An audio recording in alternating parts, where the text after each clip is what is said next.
அன்பு நண்பர்களுக்கு வணக்கம். நான்மணி கடிகை பதிவு 11 செய்யுள் 9. எது எதெல்லாம் அழகு என்று சொல்லுகிற செய்யுள். நிலத்துக்கு அணி என்ப நெல்லும் கரும்பும், குலத்துக்கு அணி என்ப தாமரை, பெண்மை நலத்துக்கு அணி என்ப நாணம், தனக்கணியாம் தான் செல் உலகத்து அறம். 4 குறிப்பிடுகிறார்.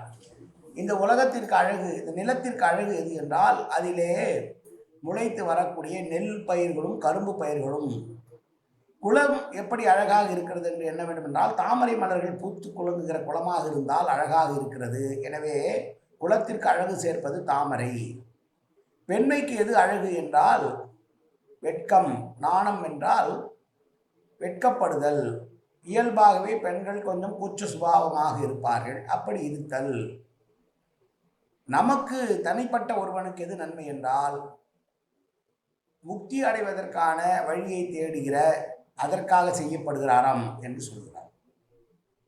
இவ்வுலகத்தில் வாழ்வது மட்டுமல்ல, உண்மைக்கும் மறுமைக்கு எது நல்லது என்று தேடி கண்டுபிடித்து எவன் ஒருவன் செய்கிறானோ, நல்லவற்றை செய்து கொள்கிறானோ, அதுதான் அவனுக்கு அறமாக இருக்கும்.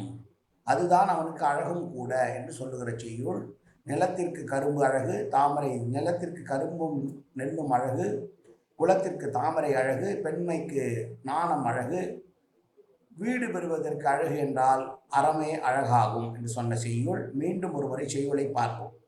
நிலத்துக்கு அணி என்ப நெல்லும் கரும்பும், குலத்துக்கு அணி என்ப தாமரை, பெண்மை நலத்துக்கு அணி என்ப நாணம், தனக்கு அணியாம் தான் செல் உலகத்தரம். உலகத்து அறம். நன்றி, வணக்கம்.